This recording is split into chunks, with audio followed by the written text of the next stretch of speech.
जळगाव जिल्ह्यातील यावल तालुका विधी सेवा समितीच्या वतीनं यावल परिसरातील प्रवासी वाहतूक करणाऱ्या रिक्षा चालक आणि मालकांना रस्ता सुरक्षा आणि वाहतूक चिन्हे याविषयी पोलीस स्टेशन आवारात माहिती देऊन मार्गदर्शन करण्यात आले। यावल तालुका विधी सेवा समितीचे अध्यक्ष तथा प्रथम वर्ग न्यायाधीश R.S. जगताप यांच्या मार्गदर्शनाखाली यावल तालुका पोलीस स्टेशन परिसरात रिक्षा चालक आणि मालक संघटनेच्या सदस्यांचे road safety and traffic sign या विषयावर मार्गदर्शन करून जनजागृतीपर कार्यशाळा घेण्यात आली। जगात जेवढी वाहने आहेत त्यापैकी फक्त 1% वाहने भारतात आहेत, परंतु त्या मानाने अपघातात मृत्यू पावणाऱ्यांचे प्रमाण जगाच्या तुलनेत भारतात 11% इतके आहे। भारतात दर 3 मिनिटाला एक व्यक्ती अपघातात मृत्यू पावते। दर दिवसाला 474 लोक मृत्युमुखी पडतात। यासाठी प्रामुख्याने रस्त्यांची आणि वाहनांची स्थिती व ड्रायव्हरची मनस्थिती या 3 गोष्टी कारणीभूत ठरत असल्याचे प्रतिपादन या प्रसंगी समांतर विधी सहाय्यक शशिकांत वारुडकर यांनी केले। मोटार वाहन कायदा 1988 मध्ये सुधारणा करून 2019 चा सुधारित मोटार वाहन अधिनियम अस्तित्वात आला आहे। यामध्ये नियम तोडल्यास दंड आणि शिक्षा दोघांमध्येही वाढ करण्यात आली आहे। असे असले तरी उपचारापेक्षा प्रतिबंध चांगला। या नियमानुसार आपण आपली आणि आपल्या प्रवाशांची काळजी घेण्यासाठी वाहतूक नियमांचे पालन करावे। परवाना नसलेल्या वाहनांना चालवू नये। वेळोवेळी गाडीचे ब्रेक्स, टायर्स, इंजिन यांची पाहणी करण्याचा महत्त्वपूर्ण सल्ला या प्रसंगी उपस्थित मान्यवरांकडून वाहन चालकांना देण्यात आला। MCN न्यूज मराठी करिता फिरोज तडवी, यावल। परंतु मग आपण जर हे करत असेल की समजा आपला वाहनाचा परवाना संपलेला आहे आणि तरी पण आपण चालवतोय, तर त्याच्यामध्ये तुम्हाला 6 महिन्यापर्यंतची शिक्षा पण आणि 10,000 दंड।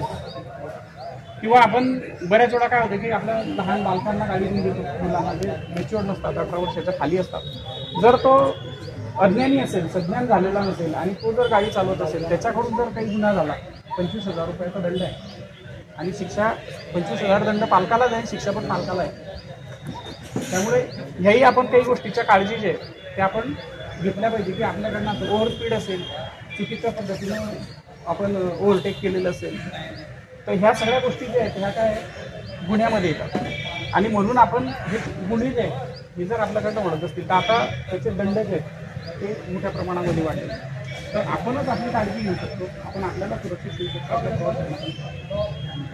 आणखी नाही, आता बघा तुम्ही 1-2 दिवसापूर्वीची एक न्यूज आपण ऐकली असेल ती थोडी बोलू शकतो, कारण ॲक्सिडेंट तर व्हायलाच नाही पाहिजे कोणाच्या, परंतु आपण म्हणू शकतो की गडकरी साहेबांनी 1-2 दिवसापूर्वी तुम्ही ऐकलं असेल की नॅशनल हायवे एजन्सीच्या माध्यमातून त्यांनी घोषणा केली है ना। घोषणा काय केली, 1.5 लाख रुपयाची मदत 7 दिवसापर्यंतचं तुम्हाला हॉस्पिटलायझेशन कॅशलेस। तर अशा प्रकारच्या हॉस्पिटलायझेशनमध्ये मात्र तुम्हाला तिथे 24 तासाच्या आत तुमची नोंद तिथे झाली पाहिजे। त्याच्यामध्ये पोलीस प्रशासन, नॅशनल हायवे एजन्सी आणि रुग्णालय या तिघांच्या कॉम्बिनेशनने पूर्वी पहिल्यांदा हा पायलट प्रोग्राम त्यांनी राबवला। चंदीगडमध्ये हा प्रोग्राम त्यांनी घेतला, चंदीगडमध्ये त्याला सक्सेस केला। चंदीगडमध्ये त्या सक्सेस झाल्यानंतर 6 राज्यांमध्ये त्याला वाढवला त्यांनी तो प्रोग्राम। 6 राज्यांमध्ये म्हणजे चंदीगड असेल, पंजाब असेल, हरियाणा असेल, उत्तराखंड असेल, आसाम असेल, पुदुचेरी असेल, हे 6 राज्यांमध्ये तो पहिले त्यांनी तो प्रोग्राम राबवला, तो सक्सेस झाला। याच्यामध्ये 6,840 लोकांना त्याचा फायदा झाला। आता हा जो प्रोग्राम आहे हा संपूर्ण भारतभर राबवला जाणार, म्हणजे आपल्याला निश्चितपणे मार्च एंडिंगपर्यंत तो आपल्यापर्यंत तो प्रोग्राम येणार। म्हणजे प्रूव्ह नाही पण झालं, अपघात झाला तर आपल्याला इन्स्टंट काय करायचं आहे, कुठल्याही हॉस्पिटलला ॲडमिट होण्याच्या आधी पोलीस स्टेशनला ॲक्सिडेंट झाला, म्हणजे जेणेकरून तुम्हाला ट्रीटमेंट मिळेल 24 तासाच्या आत। मग त्याच्यासाठी तुम्हाला काय महत्त्वाचं आहे, तुमचं लायसन असणं गरजेचं आहे, तुमच्या गाडीचा परवाना असणं गरजेचं आहे ना।